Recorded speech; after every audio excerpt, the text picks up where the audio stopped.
हरिओम. भगवद्गीता बोध. योगदा श्री जयगणेश जोशी यांनी केलेले निरूपण. अध्याय 3. कर्मयोग. ओम श्री परमात्मने नमः. अथ तृतीयोऽध्यायः. जय योगेश्वर. परम आत्म्याला नमस्कार. अध्याय 3. श्लोक क्रमांक 40. इंद्रियाणि मनः बुद्धी अस्य अधिष्ठानम् उच्यते. एतैः विमोहयति एषः ज्ञानम् आवृत्य देहिनम्. श्लोक क्रमांक 41. तस्मात् त्वम् इंद्रियाणि आदौ नियम्य भरतर्षभ. पाप्मानं प्रजहीहि एनं ज्ञानविज्ञाननाशनम्. इंद्रिय, मन आणि बुद्धी ही कामनेची राहायची ठिकाणे आहेत असं म्हणतात. ही कामना याद्वारे मोह निर्माण करून आत्मज्ञानाला झाकून टाकते. भरतवंशातील श्रेष्ठा, यास्तव तू इंद्रियादींचे नियमन करून ज्ञानविज्ञानाचा नाश करणाऱ्या या पापिणीचा नायनाट कर. कामना नष्ट करण्याचा उपाय भगवंत श्री येथे सांगत आहेत. त्यासाठी त्यांनी सर्वप्रथम कामना ज्या ठिकाणी आपले बस्तान ठेवते ती ठिकाणे सांगितली आहेत. शत्रूचे ठिकाण समजले म्हणजे आपल्याला हल्ला कोठे करायचा आहे ते समजते. शत्रू ज्या ठिकाणचा आश्रय घेतो ते ठिकाण जर आपल्या कब्जात आणले तर शत्रू पाय रोवून उभा राहू शकत नाही. त्यामुळे तो आपोआप हद्दपार होतो. भगवंत श्री सांगतात की इंद्रिय, मन आणि बुद्धी ही कामनेची राहायची ठिकाणे आहेत. कामना या ठिकाणी उत्पन्न होते. कामना ज्या ठिकाणी आश्रय घेते ती 3 नेमकी ठिकाणे येथे भगवंत श्रींनी सांगितली आहेत.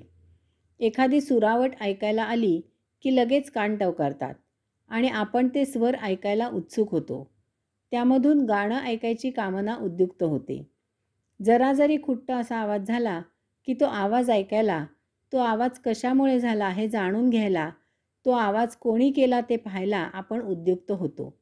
वाऱ्याच्या झुळकेबरोबर सुगंध दरवळला की आपल्याला तो वास घेण्याची इच्छा होते. स्मृतीमधून एखाद्या पदार्थाची आठवण झाली की जिव्हा त्या पदार्थाची चव घ्यायला उद्युक्त होते. ऐन थंडीच्या दिवसात गादीचा मऊ स्पर्श झाला की अंगावर दुलई लपेटून झोपावे असे वाटते. अशा प्रकारे ही इंद्रिय वस्तूचे प्राथमिक ज्ञान मिळवतात आणि बुद्धी त्या ज्ञानाचे विश्लेषण करते. त्यामुळे मनात इच्छा, अपेक्षा, कामना उत्पन्न होते. कामना उत्पन्न कशी होते हे सांगितल्यावर भगवंत श्री पुढे ही कामना स्थिर होऊन आपले बस्तान स्थित कशी करते ते सांगत आहेत.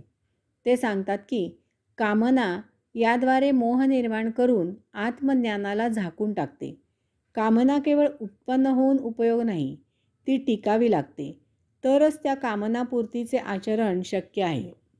कारण इच्छापूर्तीसाठी अंतःकरणाच्या प्रेरणेची आवश्यकता असते. तरच उत्पन्न झालेली कामना स्थित होते आणि कर्मेंद्रिये कामना पूर्ण करण्यासाठी हालचाल करतात.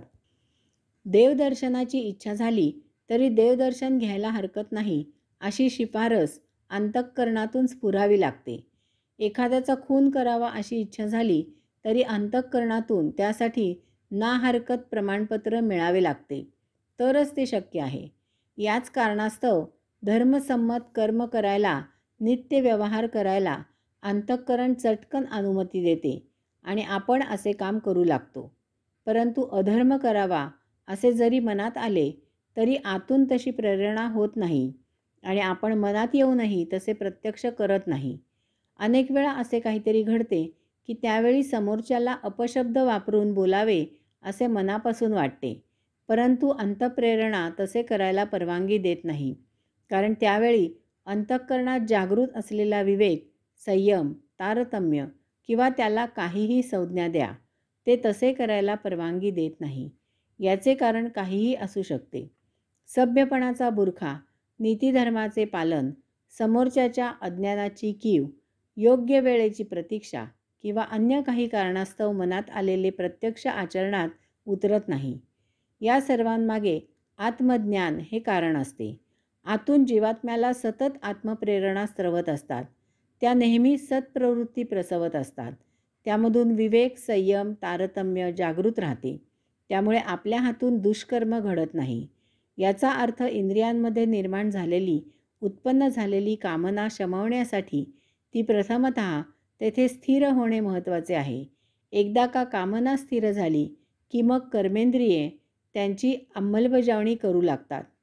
कामना स्थिर होण्यासाठी जर अंतःकरणातून प्रेरणा मिळत नसेल आणि कामना तर शमली पाहिजे अशी तीव्र इच्छा आहे, तर ती अंतःप्रेरणा देण्यात अडचण ठरणारे आत्मज्ञान झाकले गेले पाहिजे. आमचे काही तरुण आईवडिलांसमोर करू नये असे काही करायचे असल्यास ते घराबाहेर जाऊन करून येतात किंवा स्वतःच्या खोलीचे दार बंद करून आत बसून ते करतात. अशा प्रकारची सोय शरीरात नाही. यास्तव ही इंद्रिय मोहाचा पडदा अंतःकरण आणि मन यामध्ये पसरवतात. हा पडदा म्हणजे इंद्रिय आत्यंतिक टोकाला कामेच्छुक होतात. कामना शमनाने मिळणाऱ्या सौख्याच्या कल्पनेने शरीराचा रोमनरोम मोहरून येतो. जिभेला लाळ सुटते. देह रोमांचित होतो. देहावरील केस ताठ होतात. श्वसन जोरात होऊ लागते. रक्ताभिसरण बदलून चेहरा आरक्त होतो. मेंदू इतर संवेदना देणेघेणे बंद करून केवळ कामनापूर्तीचाच विचार करू लागतो. मन कामना शमनासाठी आसुसते इत्यादी. अशावेळी अंतःकरणाचे देहभान तुटते. ही कामना सन्मुख विदेही अवस्था असते. येथे देह आत्म्याकडे पाठ फिरवतो. अंतःकरणाच्या प्रेरणा मनापर्यंत पोहोचायच्या आधीच मनावर कामनापूर्तीचा पगडा घट्ट बसतो. अर्थातच मनाकडून कामनापूर्तीची प्रेरणा, आज्ञा कर्मेंद्रियांना दिली जाते. कर्मेंद्रिय त्याप्रमाणे कर्म करतात. अशा अवस्थेत तो कामनातूर, खून, बळजबरी, चोरी इत्यादी काय वाटेल ते करून मोकळा होतो. अधमकृत्य झाल्यास ते करून झाल्यावर आत्मभान येते आणि मग काही लाश शिल्लक असल्यास पश्चात्ताप होतो. निगरगट्ट असल्यास आत्मभान येऊनही त्याकडे मन दुर्लक्ष करते. कामनेची उत्पत्ती आणि स्थिती सांगितल्यावर तिचा लय कसा करावा ते भगवंत श्री सांगत आहेत. जेथे उत्पत्ती आणि स्थिती तेथेच लय करायचा आहे.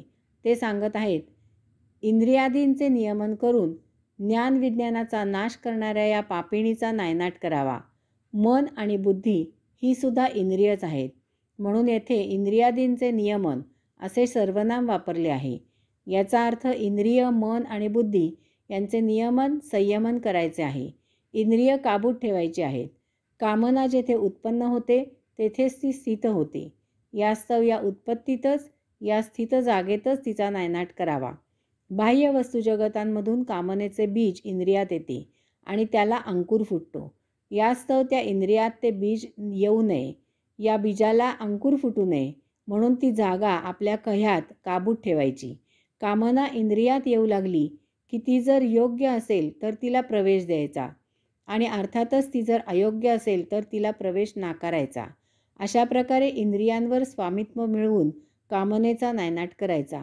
हे कसे करायचे ते पुढील 2 श्लोकात सांगितले आहे. हरिओम.